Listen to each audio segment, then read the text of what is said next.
अब गाय केवल दूध दही घी इतना ही नहीं देती है, गाय गोमूत्र देती है। हमारे शास्त्र कहते हैं कि गोमूत्र के अंदर गंगा का वास है, और गंगा क्या है? पाप नाशिनी है।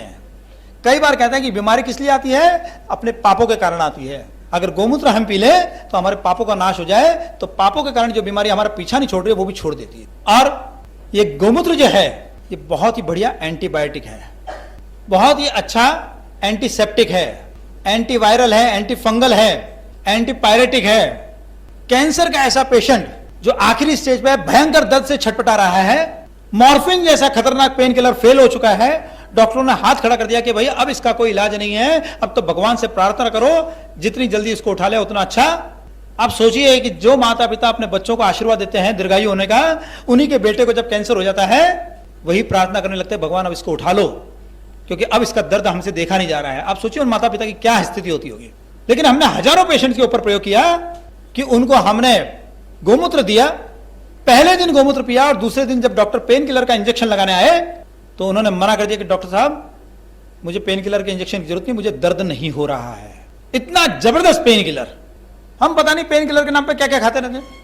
2.5 साल पहले मेरा एक्सीडेंट हो गया था, पैर में 3 फ्रैक्चर हो गए, सड़क पे गिर पड़ा था, डॉक्टर ने प्लास्टर कर दिया, मुझे कहा कि अब आपको दर्द रहेगा तो आप 7-8 दिन ये पेन किलर लेना। मेरे मन में विचार आया कि जब कैंसर का दर्द गायब हो सकता है तो चलो इस दर्द के फिर प्रयोग करते हैं। मैंने पेन किलर खरीदा ही नहीं, जैसे ही दर्द होता गोमूत्र पी लेता और गोमूत्र पीता और 20 से 25 मिनट के अंदर अंदर दर्द गायब। ये गजब की ताकत है। इसलिए पेन किलर के लिए हम दूसरी चीजों का उपयोग करते हैं, उसकी बजाय हम गाय के गोमूत्र का उपयोग कर रहे हैं। शरीर में कहीं भी दर्द है आप गोमूत्र का उपयोग करके देखिए। डाइजेशन की प्रॉब्लम है गोमूत्र का उपयोग कीजिए, अस्थमा की प्रॉब्लम है गोमूत्र का उपयोग कीजिए। लेकिन आप बोलेंगे भाई मुंबई की गायों का गोमूत्र तो मैंने कहा मैं उसको रिकमेंड नहीं करूंगा कभी, वो कचरा खाती है करती है, इसलिए वो गोमूत्र नहीं लेना है। तो बाहर का गोमूत्र आपको कैसे मिलेगा? तो अर्क और आसव के रूप में मिलेगा। अर्क जो है वो आपके डाइजेशन के लिए बहुत अच्छा। किसी को एसिडिटी की तकलीफ है वो भी अर्क ले सकते हैं। कई लोगों का एसिडिटी उससे ठीक हुई है, सभी की उससे ठीक हो गया ऐसा नहीं कहता हूं, लेकिन कई लोगों की एसिडिटी ठीक हुई है अर्क से। लेकिन आपको स्किन की प्रॉब्लम है, अस्थमा की प्रॉब्लम है, खांसी है, जुकाम है, आप आसव लीजिए। वर्षा के मौसम में गोमूत्र का आसव जो है वो बहुत फायदा करता है। अब अर्क जो है, अर्क के साथ उसकी गोली भी लेनी पड़ती है। क्यों?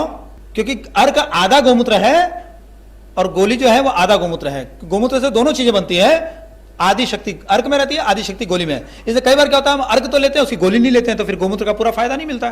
तो आप अर्क और घनवटी दोनों लीजिए, लेकिन गोमूत्र आसव के साथ किसी चीज को लेने की जरूरत नहीं, वो अपने आप में पूर्ण है। और गोमूत्र के अंदर की विशेषता है वो किसी भी औषधि की शक्ति को कई गुना बढ़ा देती है। हरडे के साथ इसका जब प्रयोग किया गया, पेट साफ करने के लिए हरडे बहुत बढ़िया है, लेकिन उसी को जब गोमूत्र में डाला फिर सुखाया, फिर गोमूत्र में डाला फिर सुखाया, ऐसे कई बार 8 बार क्रियाएं की और उस गोमूत्र उस हरडे से जब चूर्ण बनाया गया, गोमूत्र हरडे चूर्ण, तो लोगों ने कहा बहुत जबरदस्त इफेक्टिव है। हमको तो हरडे से कुछ फायदा ही नहीं होता था, कॉन्स्टिपेशन दूर नहीं होता था, लेकिन गोमूत्र हरडे चूर्ण लिया 1 महीने लगातार कि हमारा ठीक हो गया सब कॉन्स्टिपेशन। जिनको एसिडिटी की प्रॉब्लम थी उनके भी एसिडिटी ठीक हो गई गोमूत्र हरडे चूर्ण से। तो गोमूत्र के अंदर बहुत सारे गुण हैं। और अगर समझो गोमूत्र एक्सपायरी डेट का हो गया कि 6 महीने के बाद या साल भर के बाद उसको काम नहीं लेना है, उसको आप अपने शरीर पे लगा के स्नान भी कर सकते हैं, या फिनाइल की जगह उसको पानी में डाल दीजिए और पोंछा लगा लीजिए, आपका घर जो है वो बैक्टीरिया से फ्री हो जाएगा। गोमूत्र के अंदर अद्भुत शक्ति है और इसके ऊपर 5-5 पेटेंट लिए जा चुके हैं। कैंसर की बहुत अच्छी औषधि है ये, बहुत से लोगों का कैंसर इससे ठीक हुआ है।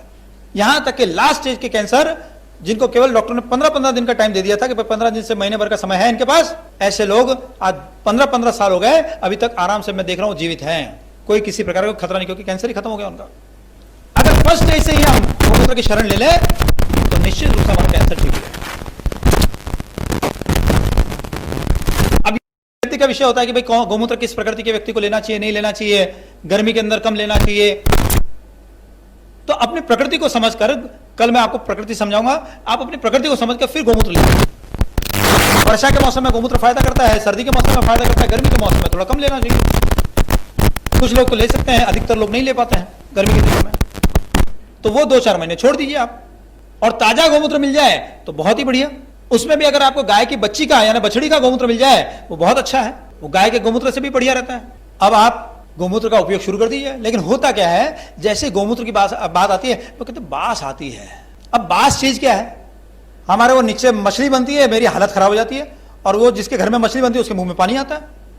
ये तो साइकोलॉजी है, हमारी सोच है। कभी प्लेटफॉर्म पर ट्रेन जाके खड़ी हो जाए और वहीं वो ऑमलेट बन रहा हो तो हमारी हालत खराब हो जाती है, और बाकी लोग बड़े स्वाद से खा रहे हैं उसको। बास का संबंध नाक से कम है, दिमाग से ज्यादा है, मन से ज्यादा है। इसलिए गोमूत्र के अंदर आपको गंध इसलिए आती है क्योंकि आपने गोमूत्र के महत्व को नहीं पहचाना।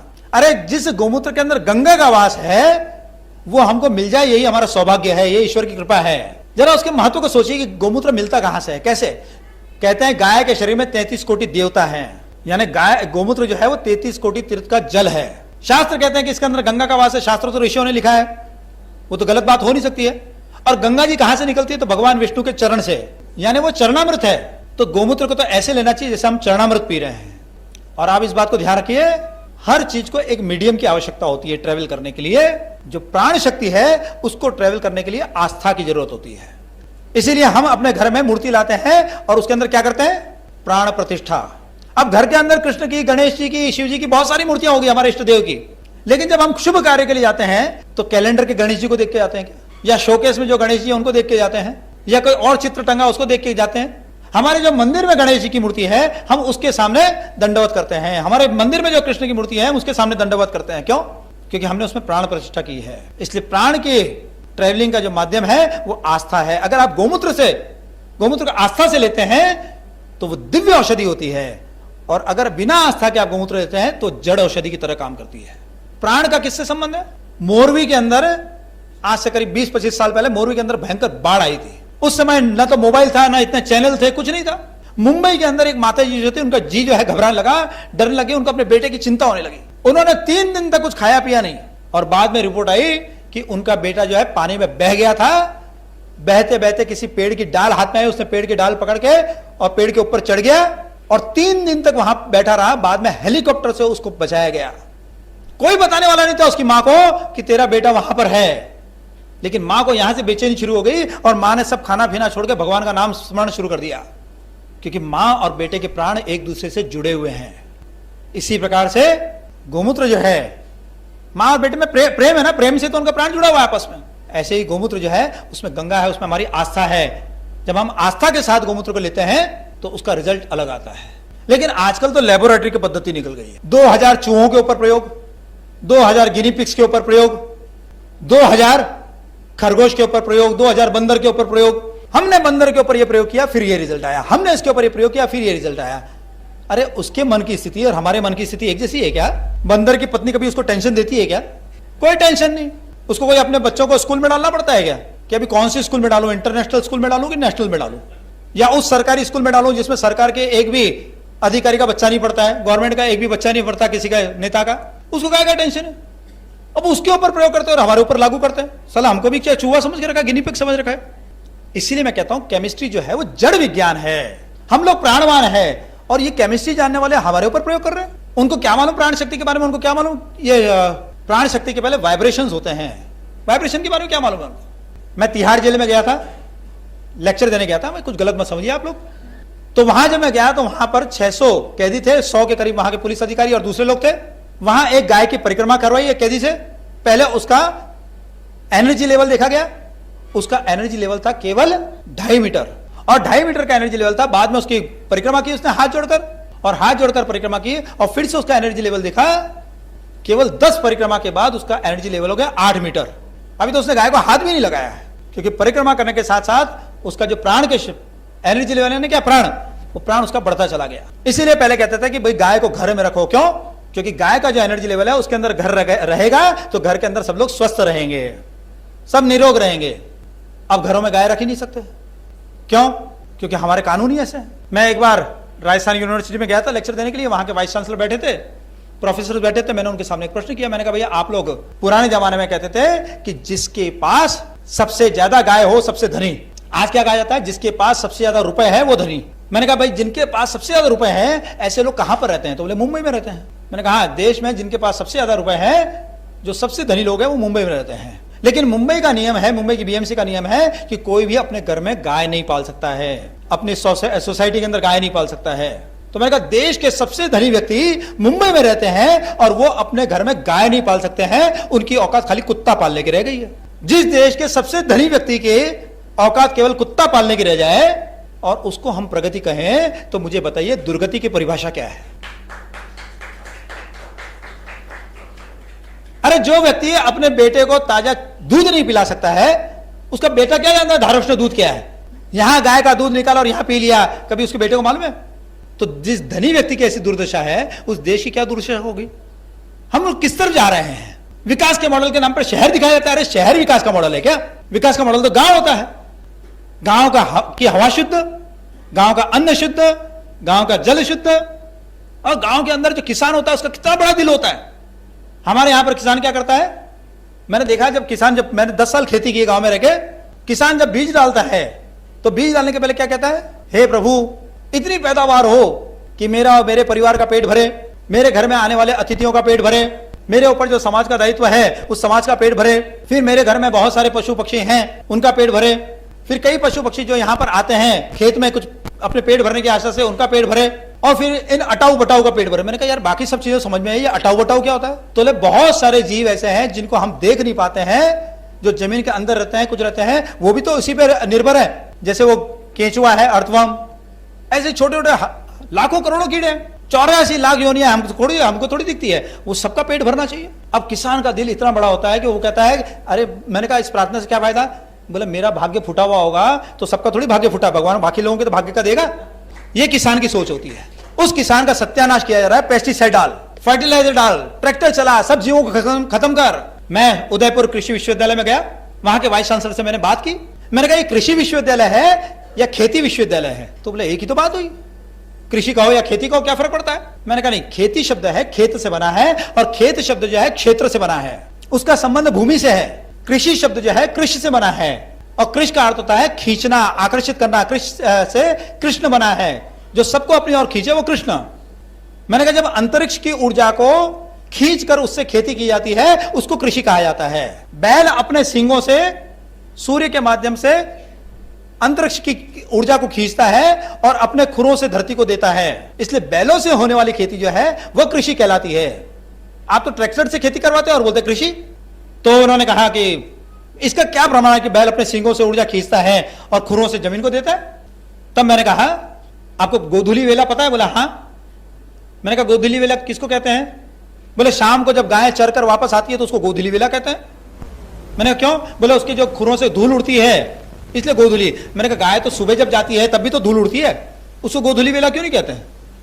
मैंने कहा क्योंकि दिन भर वो सूर्य की रोशनी में रहती है और अपने सींगों से जो है अंतरिक्ष की ऊर्जा को खींचती है, और शाम को जब आती है तो फिर उसके पैरों से जो धूल का स्पर्श होता है वह धूल इतनी गजब की होती है, उसमें इतनी शक्ति होती है कि वो सैकड़ों बीमारियां ठीक कर देती है। जिसको सोराइसिस की बीमारी है वो ऐसी रेत को लेकर रोज अपने शरीर पे लगाए, उसका सोराइसिस ठीक हो जाएगा, जो सबसे खतरनाक चर्म रोग है, जिसका एलोपैथी में इलाज नहीं है, होम्योपैथी में इलाज नहीं है, आयुर्वेद के भी कुछ वैद्य कर पाते हैं, बाकी लोग कर भी नहीं पाते हैं।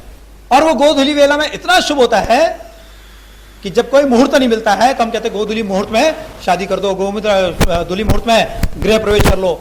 दूसरा प्रमाण यह है, मैंने कहा मैंने स्वयं ये प्रयोग किया, जब कोई गाय मर जाती है और उसके पेड़ पड़े उसका सींग सूख जाता है, उस सींग को लिया, उसमें गोबर भरा और गोबर भरकर मैंने 3 फीट नीचे गड्ढे में गाड़ दिया।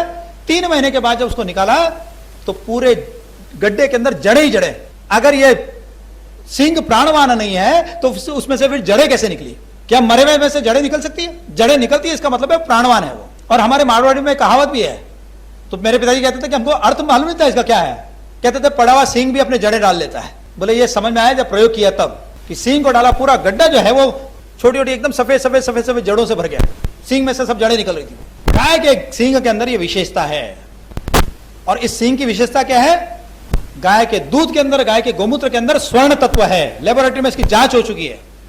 गाय भी वही घास खाती है, भैंस भी वही घास खाती है, गाय भी वही वनस्पति खाती है, बकरी भी वही वनस्पति खाती है, लेकिन गाय के गोमूत्र में और गाय के घी के अंदर स्वर्ण तत्व है। ये कहां से आया? क्योंकि जितने भी जीव हैं उनके सबके शरीर के अंदर केमिकल रिएक्शंस होते हैं, लेकिन गाय के शरीर में एटॉमिक रिएक्शंस होते हैं। और इसलिए गाय जब घास खाती है तो उसके अंदर जो तांबा उसके शरीर में जाता है, कॉपर उसके शरीर में जाता है, उस एटॉमिक रिएक्शन से वो कॉपर जो है गोल्ड में परिवर्तित हो जाता है, स्वर्ण के अंदर परिवर्तित हो जाता है। ये एक जीव ऐसा है जिसके अंदर एटॉमिक रिएक्शंस होते हैं। और हम लोग यहाँ केमिस्ट्री की भाषा में पढ़े हुए। कई लोग कहते हैं अरे गाय का गोमूत्र इतना अच्छा है तो गाय रखती क्यों नहीं, निकाल क्यों देती है? अब ये प्रश्न मुझसे क्यों पूछता? भगवान से पूछना भाई, इसके लिए तो जल्दी जल्दी भगवान के पास जा, मुझे कहां पूछ रहा है? अब भगवान ने सृष्टि ऐसी बनाई तो मेरे को पूछ के बनाई थी क्या? ऐसी सृष्टि क्यों बनाऊं मैं? उन्होंने सृष्टि बनाई, अब उनको समझो, तुम अपनी खोपड़ी मत लगाओ। उन्होंने ऐसा बनाया, इसका लाभ है।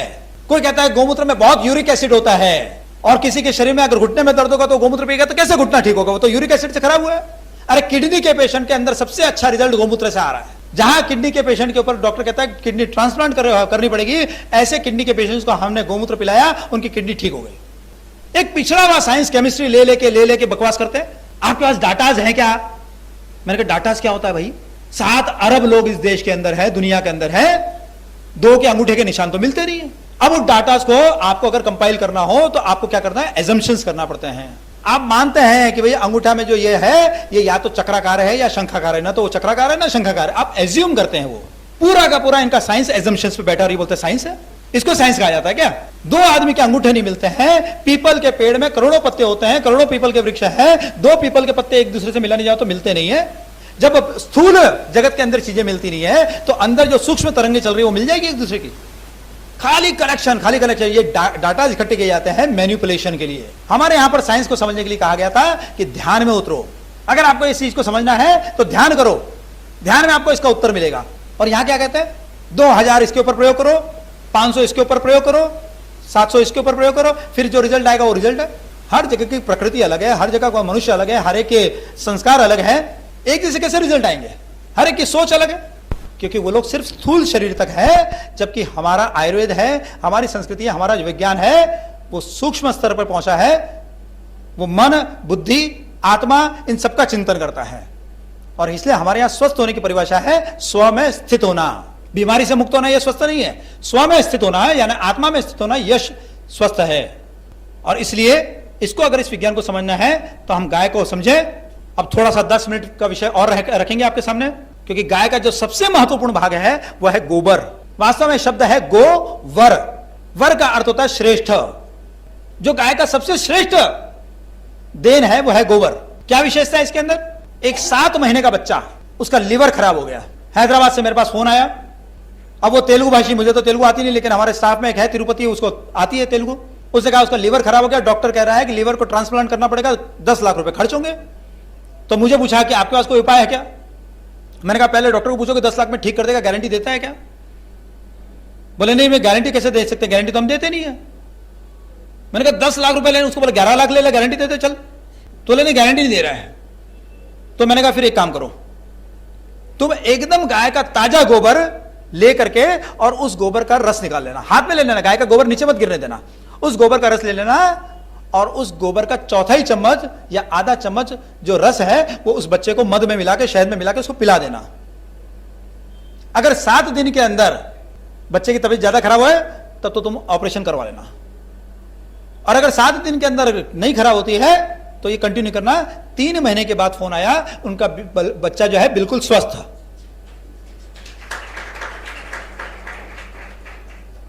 अब आप बताइए कितना खर्चा हुआ उसका? जिस गोबर से हम घृणा करते हैं उस गोबर के रस से किसी को जीवन मिल गया जो डॉक्टर दे नहीं सकते लाखों रुपए के खर्च के बाद भी। हमारे यहां पर एक एडिशनल एसपी हैं श्रीनिवास जी गाड़गे, आज आने वाले थे, पता नहीं अब जिस डिपार्टमेंट में हैं तो वहां अचानक कोई कार्यक्रम आ जाता है तो आ नहीं पाते हैं। उन्होंने मुझे पूछा कि मेरी पत्नी की फर्स्ट डिलीवरी जो है वो सीजरियन हुई, क्या सेकंड डिलीवरी नॉर्मल हो सकती है? मैंने कहा बिल्कुल हो सकती है। जब डिलीवरी का टाइम आया तो उन्होंने कहा कि डॉक्टर्स कह रहे हैं कि भाई हम कल से प्रयत्न कर रहे हैं, 24 घंटे हो गए, 20 घंटे हो गए, लेकिन डिलीवरी के लक्षण नहीं दिखाई दे रहे नॉर्मल के, हमको सीजरियन ही करना पड़ेगा। 12 बजे उनका फोन आया। मैंने कहा एक काम कीजिए, आप उनको गोबर का रस पिलाइए, 4-5 चम्मच, उसमें थोड़ा मध मिला दीजिए, थोड़ा पानी मिला दीजिए और 1 कप मिला के पिला दीजिए उनको। तो ये माता जी के वहां पर आदमी को भेजा तुरंत वसई के अंदर कि भाई गाय का एकदम जैसे गोबर हो वैसे हाथ में लेना, उसका रस निकाल लेना। अब वो गोबर लेके आए, गोबर ला के हॉस्पिटल में, भक्ति वेदांत हॉस्पिटल में एडमिट थे वो, वहां लाके उन्होंने तुरंत उसके मध वगैरह मिला के और 1 कप उनको पिला दिया। ये सब करने में 1 बज गए। 1 बजे उन्होंने पिलाया और 3:45 बजे डॉक्टर कह रहे थे 4 बजे हम इनको ऑपरेशन थिएटर में ले जाएंगे, 3:45 बजे नॉर्मल डिलीवरी हो गई, केवल 3.25 घंटे के अंदर। अब जिस गोबर के अंदर इतनी शक्ति है, यहां केमिस्ट्री वाले बैठे हैं, वो कहते हैं कि नहीं उसके अंदर बैक्टीरिया होता है। अरे तो दही के अंदर भी बैक्टीरिया होता है, मत खाओ। तो कौन सा बैक्टीरिया है, क्या है? गाय एकदम दिव्य है। हमारे पूर्वज सब बेवकूफ थे क्या कि जो गोबर से चौका लिपते थे? ताकि जितना भोजन है वो सब बैक्टीरिया वाला हो जाए। हवन करते थे तो उसको भी गोबर से लीपते थे ताकि मंदिर में जो भी आए वो इन्फेक्टेड हो जाए। ये गोबर जो है विषनाशक है, बैक्टीरिया नाशक है ये, और इसमें इतनी जबरदस्त प्राण शक्ति है कि ये इसको जब जला देते हैं, जलाने के बाद इसकी जो भस्म बचती है वो भस्म भी अद्भुत होती है। हमारे एक बहुत बड़े वैज्ञानिक थे, नेडप काका बोलते थे सब उनको, उन्होंने गाय के गोबर से धूप पत्ती बनाई। उस धूप पत्ती को जब हम जलाते हैं तो जिस कमरे में वो जलती है, लक्ष्मी नारायण जी चांडक ने मुझे ये बताया, वो पहले विले पार्ले रहते थे, ग्राउंड फ्लोर पर रहते थे, तो कहते थे इतना कॉकरोच का आतंक था, लेकिन जब से उन्होंने धूप बत्ती जलाने शुरू किया, हर कमरे में एक एक धूप बत्ती रखते थे जलाकर सुबह शाम, उसके बाद इनके यहां कॉकरोच आना खत्म। कॉकरोच सबसे जिद्दी कीड़ा है, बोले पास पड़ोसी के सबके घर में कॉकरोच, हमारे घर में एक भी कॉकरोच नहीं। पहले जब गोबर पे लोग चूल्हा जलाते थे, गोबर पे भोजन बनाते थे, शाम के समय सब भोजन बनाते या सुबह समय भोजन बनाते, उसका परिणाम क्या था, शाम के समय तो मच्छर आते हैं, लेकिन जैसे ही पूरे गांव में गोबर का धुआं हो जाता था मच्छर आते ही नहीं थे, इसलिए किसी को मलेरिया होता नहीं था। अब तो मलेरिया के पीछे पीछे डेंगू और स्वाइन फ्लू और पता नहीं क्या क्या चीजें चली आई। पहले कोई कीड़े आते ही नहीं थे गांव के अंदर, बैक्टीरिया आते ही नहीं थे। शाम को सब घर में चूल्हा जलता था, सब घर में ये हवन हो रहा था। अब ये जो धूप बत्ती हम जलाते हैं, हमारे शास्त्र कहते हैं गोबर के अंदर लक्ष्मी का वास है, तो उसका धुआं जब घर में जाता है तो स्वाभाविक है कि जहां लक्ष्मी है वहां दरिद्रता नहीं रह सकती, और इसलिए जिस घर में गोबर की धूप बत्ती जलती है, गोबर का धूप होता है, वहां पर कभी भी दरिद्रता का वास नहीं हो सकता है। जिस लक्ष्मी के पीछे हम लोग अपना गांव का सुख छोड़कर भाग के आए, सब जीवन के सुख को त्याग कर दिया, निरोगी सुख को भी त्याग दिया, वो लक्ष्मी कहां रहती है, वो गोबर के अंदर। अब सोचिए जिस गोबर के अंदर लक्ष्मी का वास है, वो गोबर देने वाली गाय क्या है, वो महालक्ष्मी है। और आज उस महालक्ष्मी को हम लोगों ने भिखारन बना दिया है। हम लोग जाते हैं, अरे गाय के लिए डोनेशन दो, गाय के लिए डोनेशन दो, क्यों ऐसा हाथ पसारते हैं? अरे जो देती है उसके लिए आप भीख क्यों मांगने जा रहे हैं? इसलिए मैं गौशालाओं से, कसाईयों से भी ज्यादा नाराज हूं कि कसाई तो गाय के शरीर की हत्या करता है, इन गौशाला वालों ने तो गाय के महत्व की हत्या कर दी। और इसलिए किशोर प्रभु का उन्होंने भी जब देखा कि अरे गौशाला के अंदर तो गाय की स्थिति अच्छी नहीं है, हम गाय को कटने से बचा रहे हैं, ये तो ऐसा हो गया जैसे किसको फांसी से बचा लिया और गौशाला में रख दिया, तो ऐसा लग रहा है जैसे हमने आजीवन कारावास दे दिया इनको। गाय घर में होनी चाहिए, और इसलिए उन्होंने अभियान किया। आप सोचिए 230 गायों को उन्होंने घर घर में रखवाया, कोई मामूली बात है क्या? जब सब लोग गाय छोड़ने में लगे हैं तो ये धारा प्रवाह अकेले लड़े जा रहे हैं। किसानों को प्रेरित कर रहे हैं कि घर में गाय रखिए, घर में गाय रखिए, तुम किसान हो, गाय रखोगे तो गाय के गोबर से तुम्हारे को समृद्धि आएगी, तुम्हारी अच्छी खेती होगी। गाय का गोबर कोई मामूली बात नहीं है, गाय का गोमूत्र कोई मामूली चीज नहीं है।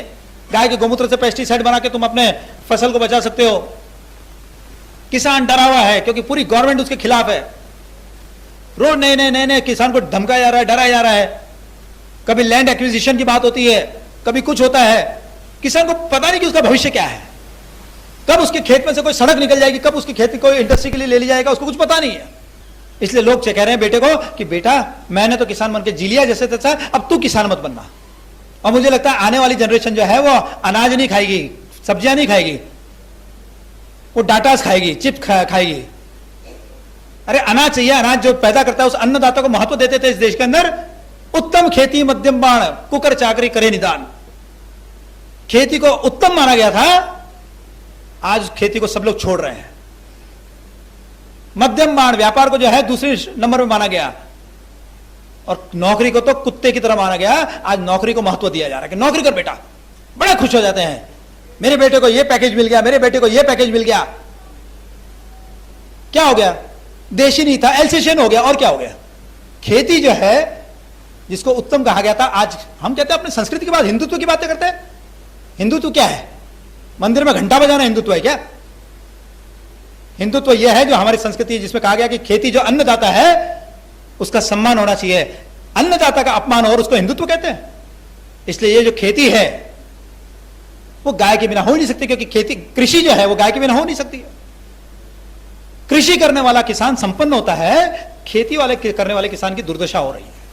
इसलिए हमारे यहां किसान को कृषक कहा गया कि किसान को हमको कृषक बनाना है। उसके बजाय उनको बोल दिया कि भाई वो तो मजदूर कैसा हो गया बेचारा, अपनी फसल की कीमत तय नहीं कर पाता है।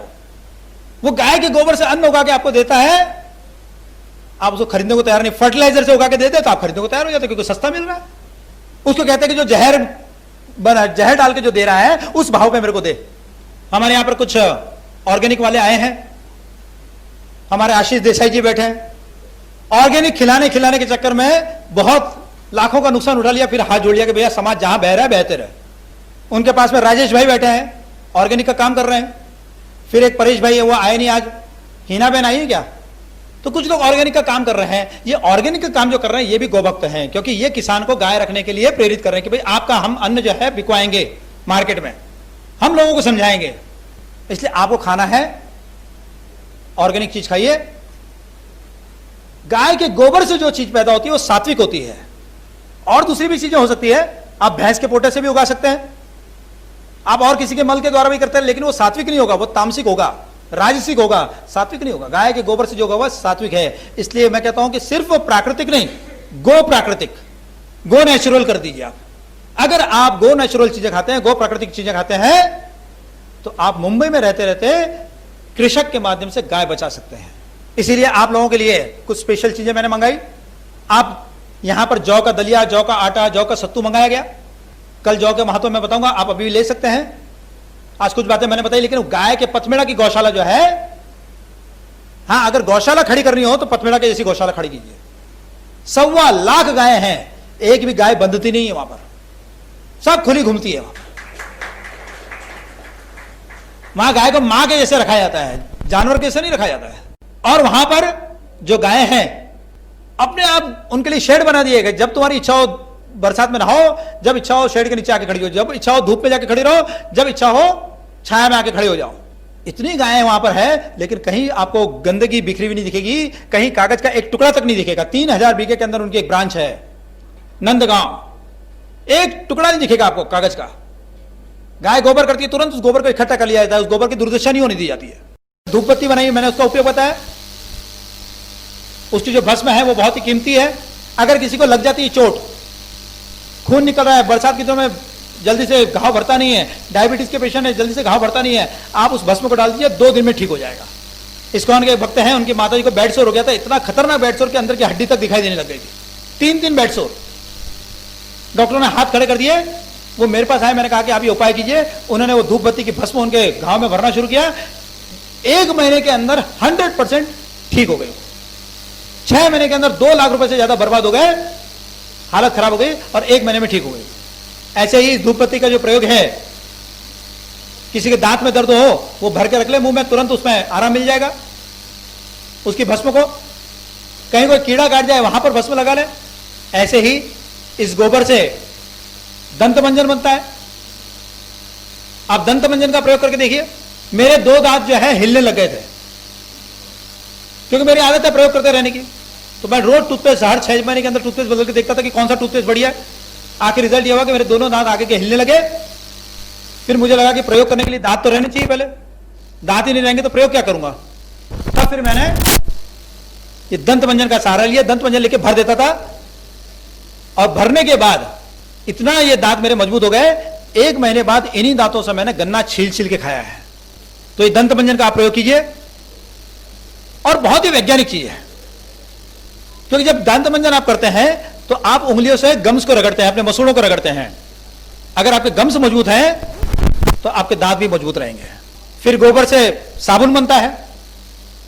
आज जितने भी साबुन है वो सब अवैज्ञानिक है, अनसाइंटिफिक है। क्यों?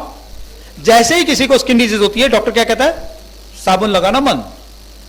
अगर साबुन अच्छी चीज होती है तो डॉक्टर क्या कहता है? दिन में 3 बार साबुन लगा के नहाया करो। लेकिन डॉक्टर क्या कहते हैं? साबुन लगाना बंद। हम लोग उपटन से नहाते रहे, सदियों से उपटन से नहाते रहे।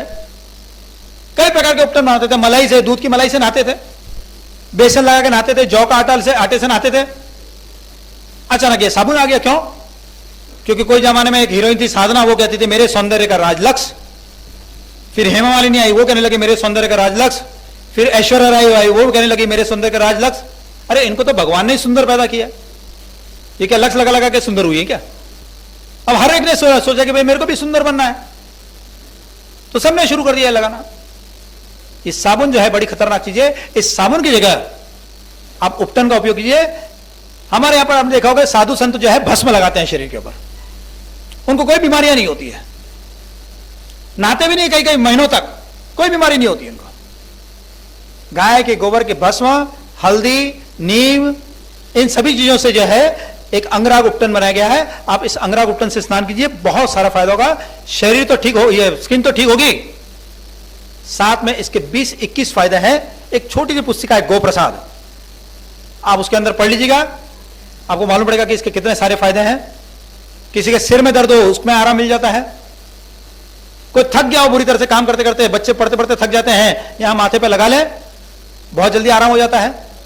किसी को सनबर्न की तकलीफ हो रही है, वो इसका प्रयोग करके देख सकते हैं। किसी के पसीने में दुर्गंध आती है, वो कर सकते हैं। किसी को डैंड्रफ बहुत हो रहा है, वो गोमूत्र में इसको मिला के लगाए तो उसको फायदा हो जाए। जिनके बाल गिर रहे हैं लेकिन जड़ें हैं अभी, वो लोग इसको लगाएं तो फिर से बाल आने शुरू हो जाएंगे। नाक में घी डालें और ये अंगराग लगाएं, तो ये अंगराग का आप प्रयोग करके देखिए, बहुत ही बढ़िया चीज है और एकदम फ्रेशनेस फील होती है। आप अंगराग से स्नान करके निकलते हैं तो आपको लगता है कि एकदम फ्रेश हो गए आप। और गोबर का जो उपयोग, कितना गजब की चीज है गोबर। हमारे महाराष्ट्र के एक बहुत बड़े वैज्ञानिक हैं सुभाष पालेकर। सुभाष पालेकर जी बताते हैं एक गाय और 2 बैल से 30 एकड़ भूमि को समृद्ध बनाया जा सकता है। केवल उनका जो रोज का गोबर मिलता है, उस रोज के गोबर से 30 एकड़ भूमि को समृद्ध बनाया जा सकता है। अगर भूमि कमजोर हो, 15 एकड़ से हो जाए, बहुत कमजोर भूमि है तो भी 7 दिन के अंदर वो उसको समृद्ध बना देते हैं। अब लोग बोलते हैं यूरिया नहीं है हमारे पास, देश के अंदर परेशानी है। अरे क्यों यूरिया के लिए किसान को प्रेरित किया जा रहा है? वो तो जमीन का नाश कर रहा है, जहर दे रहा है मनुष्य को, सबको। इस विज्ञान को फैलाना है। हमारे एक और किसान है सुभाष शर्मा जी, यवतमाल में वो सब्जियों की खेती करते हैं। उनकी सब्जी का ट्रक जब नागपुर में पहुंचता है, नागपुर में पहुंचते ऐसी भीड़ लगती है, उन्होंने जो भाव लिख दिया वही भाव, कोई भाव नहीं होता वहां पर। और 2-3 घंटे के अंदर पूरा ट्रक खाली, बाकी लोगों का सुबह से शाम तक ट्रक खड़ा रहता है, उनका 2-3 घंटे के अंदर खाली हो जाता है। क्यों? क्योंकि लोगों को मालूम पड़ रहा है कि उस सब्जी के अंदर स्वाद है, उस सब्जी को खाने के बाद लगता है तृप्ति महसूस होती है। जिसके अंदर स्वाद होता है, अंदर प्राकृतिक गुण होते हैं, वो तृप्ति देता है आपको। आज से लगभग 10 साल पहले की घटना है ठाणे की। ठाणे के अंदर एक इंस्पेक्टर थे, उन्होंने आत्महत्या कर ली। आत्महत्या करने के पहले क्या किया, उन्होंने अपने बीवी और बच्चों को मार दिया। क्या कारण था उसका? उन्होंने कहा कि मुझे 10 साल से अल्सर था, अल्सर के कारण ना मैं मीठा खा सकता था, ना तीखा खा सकता था, ना नमक खा सकता था, ना खट्टा खा सकता था, और ऐसा बेस्वाद भोजन करते करते करते करते मेरी जीने की इच्छा खत्म हो गई। मैंने कई बार आत्महत्या करने का सोचा, लेकिन ये सोचा कि भाई मेरे पत्नी और बच्चों को कौन संभालेगा। लेकिन आज मैंने अपने पत्नी और बच्चों को मार दिया है और अब मैं खुद आत्महत्या कर रहा हूं। अतृप्ति जो है वो इतना भयंकर डिप्रेशन पैदा करती है। हम जो फर्टिलाइजर का अन्न खा रहे हैं उससे अतृप्ति हो रही है, और इसलिए हम बार बार खाते रहते हैं। क्यों? आप यूरोप के लोगों को देखिए ना, यूरोप में क्या होता है कि जो उनकी माएं हैं वो शनिवार को भोजन बना के रख देती है, फ्रिज के अंदर डंप कर देती है, फिर बच्चे आते हैं, निकालते हैं फ्रिज में से, फिर गर्म करते हैं, खाते हैं, उनको तृप्ति होती नहीं है। हमारी मां तो सुबह भी गर्म खिलाती है, शाम को भी गर्म खिलाती है। अब उनको तृप्ति होती नहीं है तो बार बार खाते रहते हैं। अब बार बार खाते रहते हैं तो थोड़ी देर में कभी पेस्ट्री खाएंगे, कभी केक खाएंगे, कभी सैंडविच खाएंगे, तो फिर कभी चॉकलेट खाएंगे, कभी बिस्किट्स खाएंगे, फिर भी तृप्ति नहीं होती है तो च्युइंगम भी चबाते रहेंगे। आज हमारे बच्चों की भी यही हाल हो रही है। हम बोलते हैं बच्चे मानते नहीं है, उनको कुरकुरे चाहिए, उनको लेस चाहिए, उनको रफल चाहिए, उनको ये चाहिए, उनको वो चाहिए, क्योंकि तृप्त नहीं है। आप उनको ऑर्गेनिक अन्न नहीं खिला रहे हैं, प्राकृतिक अन्न नहीं खिला रहे हैं, आप जहरीला अन्न खिला रहे हो, तृप्त होंगे कैसे? आप तो गर्मा गर्म बना के खिला रहे हैं, फिर तृप्त क्या? और जब भोजन की थाली पे बैठते हैं तो उनको भूख ही नहीं लगती, क्योंकि उसमें स्वाद ही नहीं है। और ये फर्टिलाइजर का जो षड्यंत्र है, इस फर्टिलाइजर के षड्यंत्र को छुपाने के लिए हमारे देश में लहसुन और प्याज का प्रचार किया गया। आयुर्वेद कहता है लहसुन और प्याज जो है ये औषधि है, आहार नहीं है। आप बिना फर्टिलाइजर वाला जब अन्न खाते हैं तो उसमें स्वाद नहीं आता है। स्वाद नहीं आता है, इसलिए क्या करते हैं, जानबूझकर लहसुन का प्याज का तड़का लगाया जाता है। लहसुन और प्याज का तड़का लगा के आप जब बार बार खाते हैं तो धीरे धीरे आपको पता ही नहीं चलता कि नेचुरल टेस्ट किसको कहते हैं। और नेचुरल टेस्ट आपको मालूम नहीं है, इसलिए आप क्या करते हैं, उसको खाने लगते हैं, फिर धीरे धीरे उसके एडिक्ट हो जाते हैं। प्याज की ऐसी एडिक्ट हो गए हम लोग कि प्याज के नाम पर सरकारें बदल जाती है। पिछले साल बरसात के अंदर प्याज महंगा हो गया। अरे बरसात में तो आयुर्वेद कहता है प्याज खाना ही नहीं चाहिए, महंगा हो गया तो बहुत अच्छा हुआ, भगवान ने बचाया। तो सब भड़क गए गवर्नमेंट के ऊपर, हमारी गवर्नमेंट ऐसी है, हमारी गवर्नमेंट ये, हमारी बुद्धि का स्तर हो गया। प्याज मुंबई के लोगों को खाना ही नहीं चाहिए। क्यों? क्योंकि प्याज सिर्फ उस क्षेत्र के लोगों को खाना चाहिए जहां लू चलती है, गर्म हवा चलती है, सूखी हवा। विदर्भ के लोग प्याज खाएं गर्मी के दिनों में, लू के दिनों में, मेरे को बात समझ में आती है। राजस्थान के लोग खाएं, कच्छ के लोग खाएं, बात समझ में आती है। मुंबई के लोग खा रहे प्याज। प्याज खाने के कारण डिप्रेशन की बीमारी बहुत बड़ी है, और जो व्यक्ति डिप्रेशन में है उसको आप लगातार प्याज खिलाइए, वो आत्महत्या कर लेगा। इसलिए प्याज जो है वो बहुत ही घातक चीज है। लहसुन जो है वो सिर्फ सर्दी के मौसम में खाना चाहिए, लेकिन हम तो 12 महीने लहसुन खा रहे हैं। क्यों? क्योंकि हमने पुस्तक पढ़ी लहसुन बादशाह। अरे भैया, लहसुन सम्राट पढ़ा होता तो ठीक था, सम्राट हमारे यहां का है, ये बादशाह तो बाहर के आए थे, उनको तो भगाना चाहिए, लेकिन लहसुन बादशाह। और लोग क्यों खा रहे हैं लहसुन? बोले लहसुन खाने से क्या होता है, कोलेस्ट्रॉल कम होता है। अरे भैया, कीर्तन करते समय जोर जोर से ताली बजाना, अपने आप ही कोलेस्ट्रॉल कम हो जाएगा। अब ताली पे बजाते तो मरे मरे ऐसे वैसे बजाते हैं ताली, कि कब कीर्तन खत्म हो, हमारा हाथ दुख रहा है। अरे ताली तो जोर जोर से बजाओ, ऐसे ऐसे करके ताली बजाओ। आप कीर्तन करते समय एक हथेली पे पूरी दूसरी हथेली आए, आपका कोलेस्ट्रॉल ऐसे ही कम हो जाएगा। आप जोर जोर से ऐसे ऐसे ताली बजाओ, अगर चलो आपको कीर्तन करने में टाइम नहीं है, 1 मिनट जोर जोर से ताली बजाओ। इस प्रकार से आप 1-2 मिनट ताली बजाएंगे, आपको पसीना पसीना छूट जाएगा, कोलेस्ट्रॉल यही कम हो जाएगा। फिर भी आप बोलते नहीं नहीं और कुछ चाहिए, तो गाय का गोमूत्र पीजिए, गोमूत्र अर्घ पीजिए, उससे भी कोलेस्ट्रॉल कम होगा। फिर आप लाल मिर्च खाइए, उसके बीज निकाल करके, लाल मिर्च लेके आइए, बीज निकाल दीजिए और बाद में उसको पीस लीजिए, वो खाइए, उससे भी कोलेस्ट्रॉल कम हो जाएगा आपका। अब लाल मिर्च जो है वो रजोगुणी है, गोमूत्र सतोगुणी है, और लहसुन तमोगुणी है। जब आपको सतोगुणी रजोगुणी उपलब्ध न हो, तब आप तमोगुणी औषधि ले सकते हैं। और लहसुन प्याज मांसाहारी लोगों का आहार है। क्यों? क्योंकि मांस के अंदर, मुझे पता चला, मैं तो खाया नहीं, लेकिन मांसाहारी लोग बताते हैं कि मांस के अंदर कोई टेस्ट नहीं होता है, उसमें टेस्ट आना चाहिए, इसलिए उसमें गरम मसाला और लहसुन प्याज का उपयोग किया जाता है। अब देश में एक अभियान चला है कि पूरे देश को मांसाहारी बनाना है, और इसके लिए ये लहसुन प्याज का उपयोग है। लहसुन प्याज से बहुत सारी बीमारियां आती, खास करके मानसिक, हमारी जितनी बीमारियां होती है वो अधिकतर मानसिक बीमारियां होती है, और लहसुन प्याज मानसिक बीमारियों को पैदा करते हैं। तो ये लहसुन प्याज के फंदे में मत फंसिए आप सात्विक अन्न खाइए, आपको पता चलेगा उसमें कितना स्वाद होता है। तो आप गोबर से उगा हुआ अन्न खाइए, वो आपको तृप्ति देगा। तृप्त मनुष्य कभी करप्ट नहीं होता है। अतृप्ति जो है करप्शन बढ़ाती है। ये जितने लोग रिश्वत खा रहे हैं, जितने लोग घोटाला कर रहे हैं, सब अतृप्त है। करोड़ों रुपए, अरबों रुपए इकट्ठा कर रहे हैं, लेकिन एकदम अतृप्त है। ये अतृप्ति पैदा करती है। हमारे यहां कहा गया, जैसा अन्न वैसा मन। जो अन्न तृप्ति देता है वो मन को भी तृप्त करता है, लेकिन ये प्राण की तृप्ति होनी चाहिए, जबान की तृप्ति नहीं। मालूम पड़ेगा मुझे तो आइसक्रीम बहुत अच्छी लगती है, अब तो उत्तम जी ने बताई दिया है, स्वास्थ्य वैज्ञानिक के मुंह से हमने सुन लिया है कि तृप्ति होनी चाहिए, अब खाओ आइसक्रीम। तो तृप्ति प्राण की होती है, तृप्ति जो है जबान की नहीं होती है। प्राण तृप्त होने चाहिए।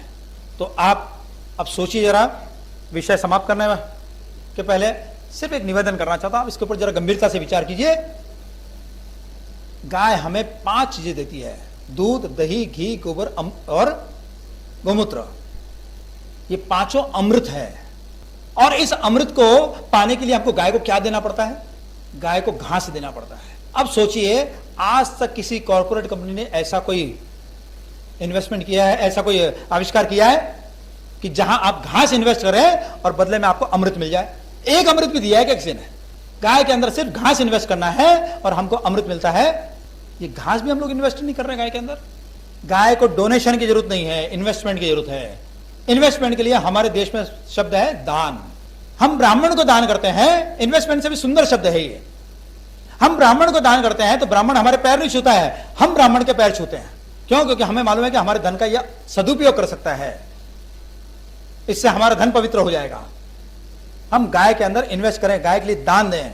लेकिन हम लोग क्या चाहते हैं कि गाय की गौशाला के ऊपर हमारा नाम हो। इन्होंने 11,000 रुपए दिए हैं, इन्होंने 1,11,000 दिए हैं, इन्होंने 5 लाख दिए हैं। हम अपना नाम चाहते हैं। क्यों चाहते हैं भाई नाम? ये नाम चाहना, और वो भी मां का जिसका ऋण हम चुका नहीं सकते हैं, उसके ऊपर आप अपने घर के ऊपर लिख दीजिए ना, मेरी मां को मैं रोज 4 रोटी डालता हूं। फिर देखिए आपके समाज में कितनी इज्जत रहती है। क्यों गौशाला में नाम लिखवाना चाहते हैं?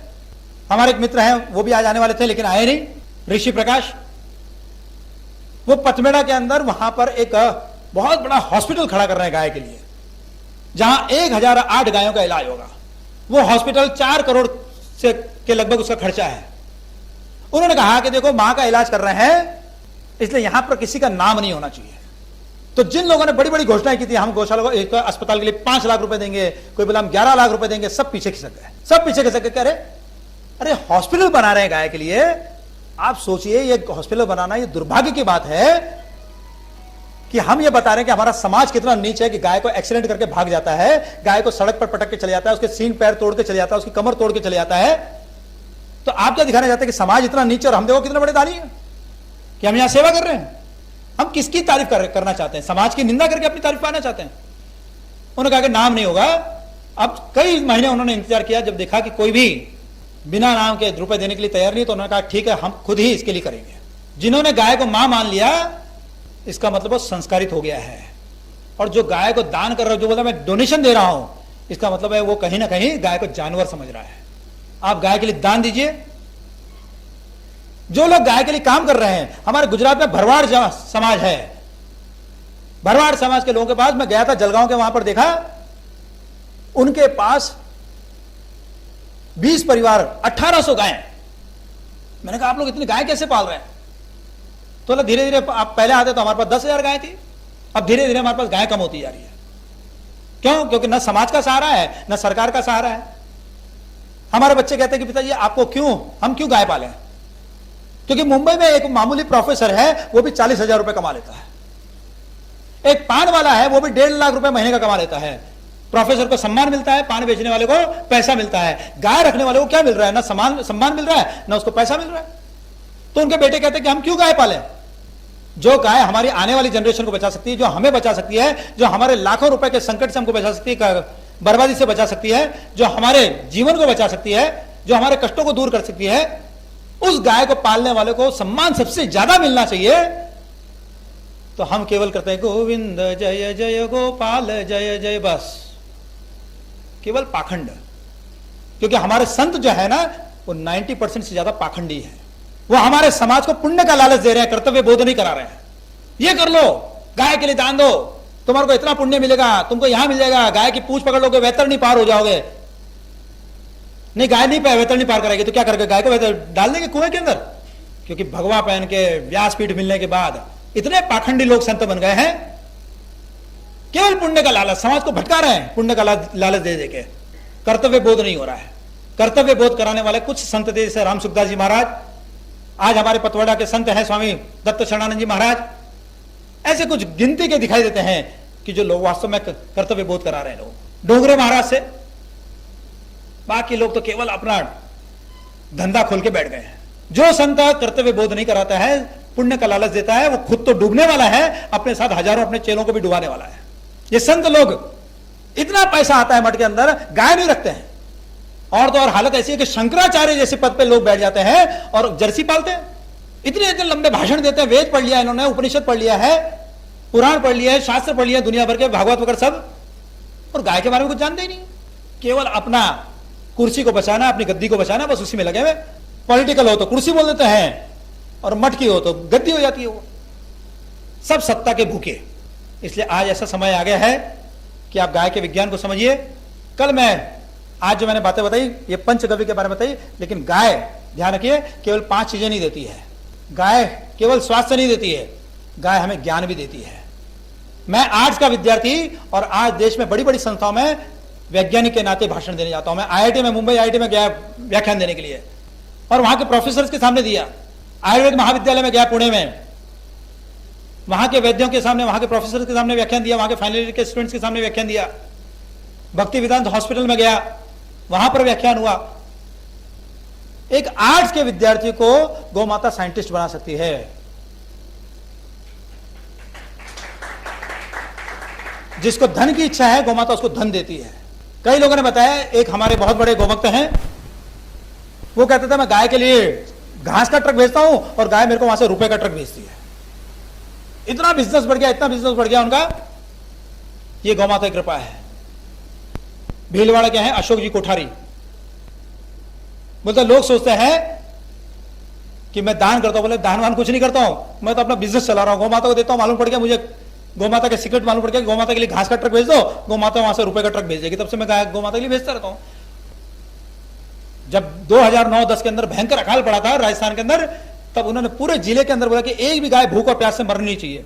जगह जगह जगह जगह गायों के लिए राहत शिविर खोल दिए। 10 करोड़ रुपए से ज्यादा लगा दिया उन्होंने। तो गाय धन भी देती है, गाय ज्ञान भी देती है। राजा दिलीप को उसने संतान भी दी थी, कई लोगों को संतान दी है। और इतना ही नहीं, संतों के मुंह से मैंने सुना है कि अगर किसी को कृष्ण को पाना है तो गाय कृष्ण से भी मिलती है। यह गौ माता के अंदर शक्ति है, क्योंकि कृष्ण को गाय प्रिय है।